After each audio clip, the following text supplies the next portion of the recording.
اعوذ باللہ من الشیطان الرجیم بسم اللہ الرحمن الرحیم اولئک الذین انعم اللہ علیہم من النبیین من ذریۃ آدم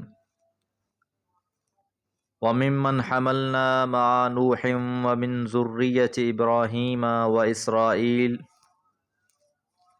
وممن ہدینا واجتبینا اذا تتلى عليهم آيات الرحمن خروا سجدا وبكيا فخلف من بعدهم خلف أضاعوا الصلاة واتبعوا الشهوات فسوف يلقون غيا۔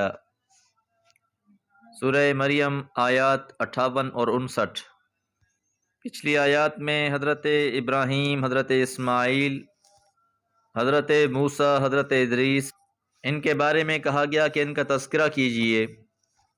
ان سب کا تذکرہ کرنے کے بعد اللہ فرماتے ہیں اولئک الذین، وہی یہ لوگ ہیں، انعم اللہ علیہم، انعام کیا ہے اللہ تعالیٰ نے، علیہم، ان پر، من النبیین، یہ نبیوں میں سے تھے، ومن ذریۃ آدم، اور یہ آدم کی اولاد میں سے تھے۔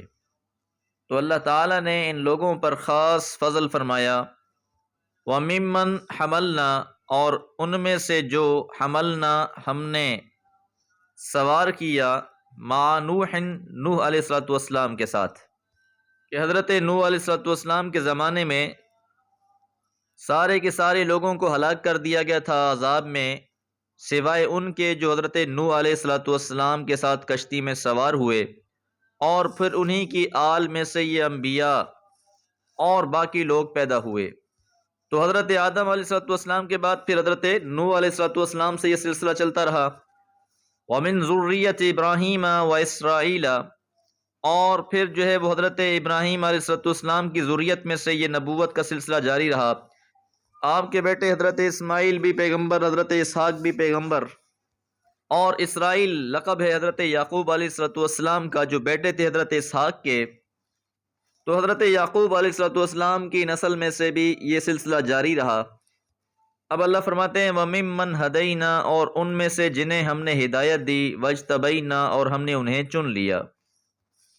تو اللہ تعالیٰ کا انتخاب تھا، اللہ تعالیٰ نے جس کو چاہا اس نبوت کے لیے، اس منصب کے لیے منتخب کر لیا اور اسے اپنی طرف سے ہدایت عطا فرمائی۔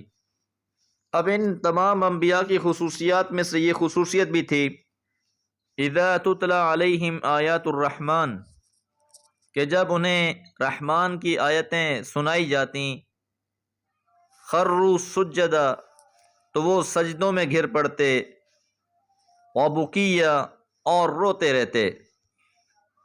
تو یہاں ان کی یہ صفت بیان کی گئی ہے کہ جب اللہ کی وہ آیتیں سنتے تو ان پر وہ کیفیت طاری ہو جاتی کہ وہ روتے روتے اللہ کے لیے سجدے کرتے۔ یہ تو تھے اللہ تعالیٰ کے برگزیدہ اور منتخب پیغمبر۔ فخلف من بعدہم خلف، فخلف، پس جانشین ہوئے، من بعدہم، ان کے بعد، خلف، ایسے ناخلف لوگ، اضاعوا الصلاۃ، جنہوں نے ضائع کر دیا نماز کو، واتبعوا الشہوات، اور پیچھے پڑ گئے شہوتوں کے۔ تو اصل مدعا یہی ہے جس کے لیے یہ ساری سرگزشت بیان کی گئی ہے۔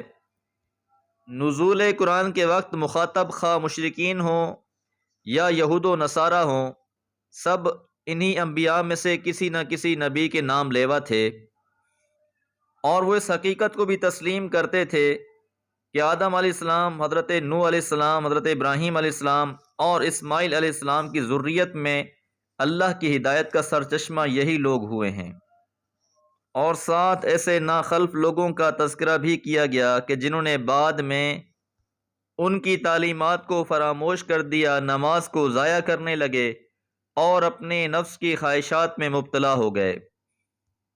تو جو راہ انہیں انبیاء دکھلا کر گئے تھے، ان کے جانے کے بعد انہوں نے اس سے اعراض کیا، اس سے منہ پھیر لیا، اور یہ اپنی خواہشات میں اتنے آگے بڑھے کہ انہوں نے اللہ کی کتابوں کو بھی تبدیل کر دیا اور ان کے دین کو بھی بدل ڈالا۔ تو جب انہوں نے صحیح راہ سے منہ پھیر لیا ہے تو اب ان کا نتیجہ یہی ہونے لگا ہے، فَسَوْفَ يَلْقَوْنَ غَيًّا، کہ ان قریب یہ گمراہی کے انجام سے دوچار ہونے والے ہیں۔ تو یہ ان کے عمل کا نتیجہ ہی ہے کہ جن لوگوں نے نماز کو ضائع کر دیا اور اپنے خواہشات کے اور اپنے نفس کے بندے بن گئے، بالآخر ایسے لوگ صراط مستقیم پر قائم نہیں رہتے، اور گمراہیاں ان لوگوں کا مقدر بن جاتی ہیں، اور بالآخر یہی گمراہی انسان کے لیے وبال جاں بن جاتی ہے، اور اس کا انجام بہت بد ہوتا ہے۔ اللہ تعالیٰ سے دعا ہے اللہ تعالیٰ ہمیں نماز قائم کرنے والا اور خواہشات نفس سے بچنے والا بنائے۔ وما علیہ الا البلاغ۔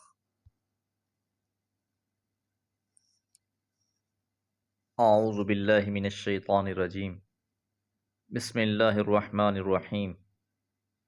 الا من تاب وآمن وعمل صالحا فأولئک يدخلون الجنہ ولا يظلمون شیئا۔ جنات عدن التي وعد الرحمن عباده بالغیب انه كان وعده مأتیا۔ لا يسمعون فيها لغوا الا سلاما ولهم رزقهم فيها بكرة وعشيا۔ تلك الجنة التي نورث من عبادنا من كان تقيا۔ سورہ مریم آیات 60 سے 64۔ پچھلی آیات میں ناخلف لوگوں کی بات ہوئی کہ جن لوگوں نے نماز کو ضائع کر دیا اور خواہشات میں مبتلا ہوئے۔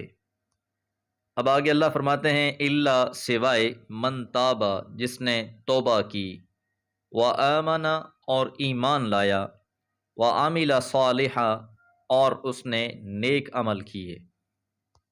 تو جو انسان بھی گناہوں سے توبہ کر لیتے ہیں، تجدید ایمان کرتے ہیں اور پھر زندگی عمل صالح والی گزارتے ہیں، اب اللہ بھی اعلان کرتے ہیں فَأُولَئِكَ پس وہی لوگ ہیں، یدخلون داخل ہو جائیں گے، الجنت جنت میں، ولا یظلمون اور نہیں ظلم کیا جائے گا، شیئا کچھ بھی، ذرہ بھی، کہ اللہ ایسے لوگوں پر پھر ظلم نہیں کرے گا بلکہ انہیں جنتوں کا مالک بنا دے گا۔ یہ جنتیں کیسی ہیں؟ جنات عدن، ہمیشہ کی جنتیں ہیں، ایسی جنتیں ہیں کہ جن کو زوال نہیں ہے، جن کے چھن جانے یا ختم ہو جانے کا اندیشہ نہیں ہے۔ یہ وہ جنتیں ہیں اللاتی جس کا وعد الرحمن وعدہ کیا ہے رحمان نے، عبادہ اپنے بندوں سے، عبد کی جمع عباد، بالغیب غیب میں، کہ یہ وعدہ عالم غیب کا ہے۔ اس بندہ مومن نے اس جنت کو دیکھا تو نہیں ہے، لیکن اللہ تعالیٰ کی کہی ہوئی ہر بات پر اس کو یقین ہے۔ انہ کان وعدہ، یقیناً وہی اللہ تعالیٰ کا وعدہ ہے، مأتیہ جو پورا ہونے والا ہے۔ اللہ نے وعدہ کر رکھا ہے اپنے ایسے بندوں سے، تو اللہ تعالیٰ اپنے وعدے کو بھی پورا کرنے والا ہے، اور یہ وعدہ پورا ہو کر رہے گا۔ یہ جنت ایسی جنت ہوگی، لا یسمعون نہیں سنیں گے، فیہا ان جنتوں میں، لغون کوئی بھی لغو بات۔ جس طرح دنیا میں انسان بہت سی باتوں سے پریشان ہو جاتا ہے، خام خواہ بلا وجہ ایسے بہت سی باتوں کا سامنا کرنا پڑتا ہے، لیکن جنت میں ایسی بات کا سامنا نہیں کرنا پڑے گا۔ کوئی بھی ایسی بات نہیں ہوگی جو لغو ہو، فضول ہو، جس سے اس کی دل آزاری ہو رہی ہو، بلکہ وہاں کا ہر معاملہ ہی الا سلامہ سلامتی والا ہوگا، سلامتی ہی سلامتی کی دعائیں ہوں گی، سلامتی ہی سلامتی کا معاملہ ہوگا۔ وَلَهُمْ اور ان کے لیے، رزقہم ان کا رزق ہوگا، فیہا ان جنتوں میں، بکرۃ وعشیہ، بکرہ صبح کے وقت، وعشیہ اور شام کے وقت، تو صبح و شام انہیں رزق دیا جائے گا۔ اب یہ صبح و شام بھی جنت کی صبح و شام ہوگی، جس کی حقیقت بھی وہیں جا کر معلوم ہوگی۔ جنت، اہل جنت اور اہل جنت کی زندگی کے بارے میں بہت سی احادیث مبارکہ موجود ہیں جن میں تفصیل ملاحظہ کی جا سکتی ہے۔ تلک الجنت التی، یہ وہ جنت ہے جو نورث من عبادنا، ہم وارث بنا دیں گے اس جنت کا اپنے بندوں میں سے۔ ان جنتوں کے مالک ہمارے بندے بن جائیں گے، لیکن یہ بندے ہوں گے کون؟ من کان تقیہ، جو اللہ تعالیٰ سے ڈرنے والے ہیں، جو تقوی اختیار کرنے والے ہیں۔ تو اللہ تعالیٰ جنت کا حقدار اپنے بندوں میں سے ان لوگوں کو بنائیں گے جو اللہ سے ڈرنے والے، اس کی حدود اور قیود کا احترام کرنے والے ہیں، تو ایمان، عمل صالح اور تقوی اور عبادات کا مقصود تو اصل میں تقوی ہی ہے۔ تو یہاں یہ بات سمجھ لینی چاہیے کہ جنت ان لوگوں کے لیے نہیں ہے کہ جو صرف مدعی بنے بیٹھے ہیں، خود تو ہیں ہوس کے پجاری، کیے جا رہے ہیں دل کی تمنائیں پوری، اور گمان کیے بیٹھے ہیں کہ جنت انہی کے لیے ہے۔ ایسا نہیں ہے، بلکہ جنت تو اس کے لیے ہے جس نے سر تسلیم خم کر دیا اور اپنی ساری زندگی اطاعت و فرما برداری میں اور تقوی میں گزار دی۔ دعا ہے اللہ تعالی ہم سب کو تقوی نصیب فرمائے۔ وما علیہ الا البلاغ۔